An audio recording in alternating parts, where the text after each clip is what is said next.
Gente, hoje eu preciso que você preste muita, mas muita atenção. O que vai acontecer aqui agora é, sem exagero, um dos momentos mais graves da história recente do nosso parlamento. Eu sei que você já viu o deputado Nicolas Ferreira exagerar, tentar lacrar, inventar narrativa, mas o que ele fez dessa vez ultrapassa tudo que você já viu. O vídeo que está prestes a assistir, que vocês vão assistir aqui agora, não é apenas um ataque, não é mais uma bravata, não é mais um teatrinho, é claramente uma sequência de condutas que podem caracterizar quebra de decoro parlamentar, com ataques de baixo nível, linguagem chula, agressões contra instituições, ofensas pessoais e acusações criminosas sem prova. E já vou te preparar. O que ele fala aqui não é opinião política, não é crítica democrática, não é divergência ideológica, nada disso. É uma tentativa deliberada de inflamar ódio, descredibilizar instituições e estimular uma base radicalizada. Tudo isso usando palavras que nenhum representante do povo deveria usar. Eu quero que vocês reparem no tom, reparem nas palavras, reparem no comportamento, reparem no descontrole. Ele parte para o ataque direto. Xinga o presidente da República em termos absolutamente inaceitáveis para um parlamentar. Acusa partidos inteiros de serem aliados de criminosos, sem apresentar nenhum fato, nenhuma evidência, nenhum documento. Agride o Supremo Tribunal Federal e um ministro específico, mais uma vez flertando com o mesmo tipo de retórica que já levou outros parlamentares a perderem o mandato. E para completar, fala de maneira vulgar, violenta, irresponsável, como se estivesse num grupo extremista de WhatsApp, aliás, de Zap, não como um deputado federal falando para um país. E o mais alarmante de tudo isso, ele faz com plena consciência de que isso gera engajamento. Porque quanto mais ele alimenta ódio, mais ele vira manchete entre os seguidores radicais. Isso é cálculo político, é estratégia, não é um acidente. E é aqui que entra o mais grave de tudo. O vídeo é longo, fiquem até o final. Esse tipo de postura repetida, estratégica, proposital, não só viola o decoro parlamentar, não só viola a dignidade do cargo, não só viola o regimento, como também pode sim resultar em representação, investigação, punição e até perda de mandato. E eu quero que você perceba cada detalhe disso. Quando você ouvir as palavras que este rapaz usa, você vai entender que não estamos falando de temperamento forte ou de fala espontânea. Estamos falando de uma atuação que fere as bases mais elementares do parlamento. Isso aqui é muito grave. É grave, gente. E eu não estou exagerando. É que, de fato, não dá mais para normalizar esse tipo de comportamento vindo de alguém que jura defender a Constituição. Fique até o final. Não dá mais para achar isso aqui normal. Parte do jogo. Briga política. Não é. É abuso. Isso que ele faz é abuso. É desrespeito. É irresponsabilidade. E, acima de tudo, é uma ameaça ao próprio cargo que ele, deputado federal, ocupa.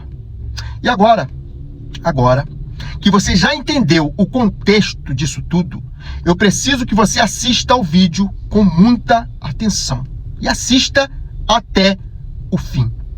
Ouça cada palavra que sai da boca desse deputado. Cada frase, cada ataque gratuito, cada xingamento, cada acusação sem fundamento nenhum. Porque é só assistindo que você vai entender o tamanho da gravidade do que o Nicolas acaba de fazer. E agora sim, antes de eu soltar o vídeo, eu vou te fazer um pedido.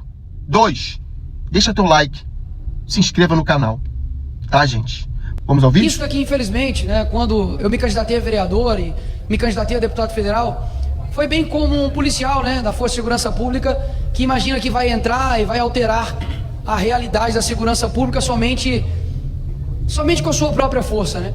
Mas o que a gente percebe é que hoje, muito do que o Brasil está enfrentando é o que o brasileiro merece. Essa é a realidade.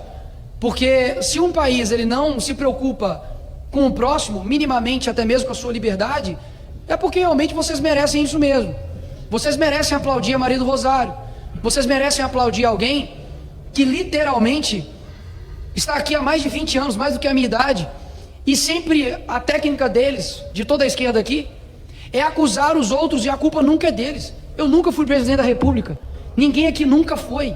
Ninguém aqui nunca foi responsável por uma diretriz real do Brasil em termos executivos.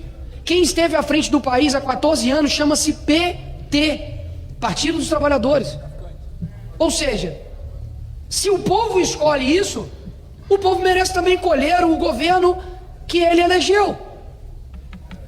Eles precisam de tanto subterfúgio para poder me atacar, que pegam familiares, mas o imbecil não sabe que cada um tem seu CPF, cada um responde pelos seus atos. Se cada um aqui for responder pelos atos dos seus familiares, todo mundo vai ser preso. Quem que foi responsável pelos maiores escândalos de corrupção desse país? Eu não tenho um dos meus 100 processos de 29 anos de vida por corrupção, por lavagem de dinheiro, por rachadinha, por desvio de emenda, nada.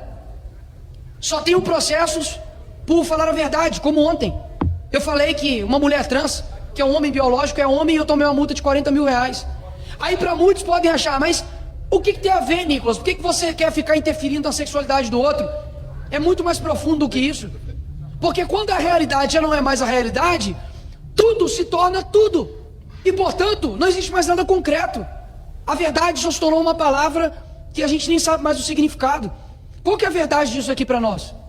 O que nós de fato, quando a gente estava lá entregando um panfletinho para as pessoas votarem na gente, quando vocês votaram em nós, o que vocês pensavam? Queremos que isso aqui seja um local de debate?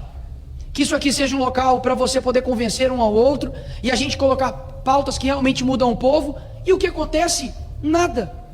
E por a incompetência dessas pessoas que estão aqui, pelo contrário, é porque infelizmente, e esse aqui é o meu penúltimo discurso antes de eu arrebentar a corda com o Hugo Mota, então eu vou tentar ser extremamente respeitoso até eu fazer o último. Isso aqui não é uma ameaça, é simplesmente fazer aquilo que eu fui eleito para fazer, que eu estou aqui no parlamento para poder falar, e nem isso eles querem que eu faça. De que hoje foi preso 3 generais, algo que nunca aconteceu na história do nosso país. Hoje, um deputado federal eleito perdeu o seu mandato na canetada por um ministro do STF, ferindo Constituição, regimento interno nessa casa. E sabe o que muitos estão preocupados? Só com o próprio umbigo.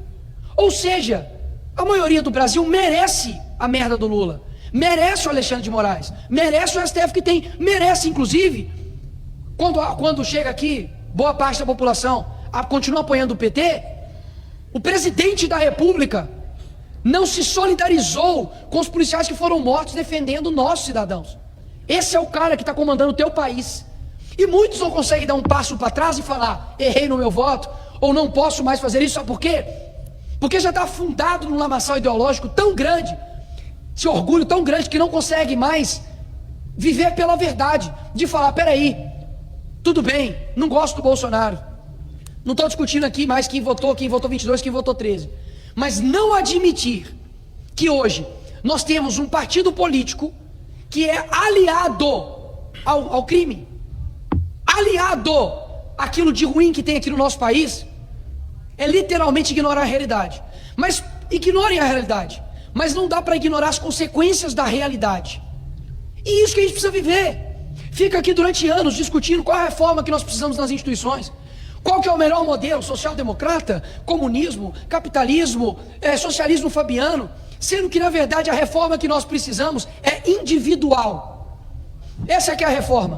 O que eu sinto é muitas pessoas querendo depositar sua confiança, tanto na direita quanto na esquerda, somente em um ser. E aqui eu não falo dos 2 maiores líderes, Eu estou dizendo em um ato, em uma coisa, como se houvesse alguma bala de prata para poder salvar esse país, a não ser a responsabilidade individual.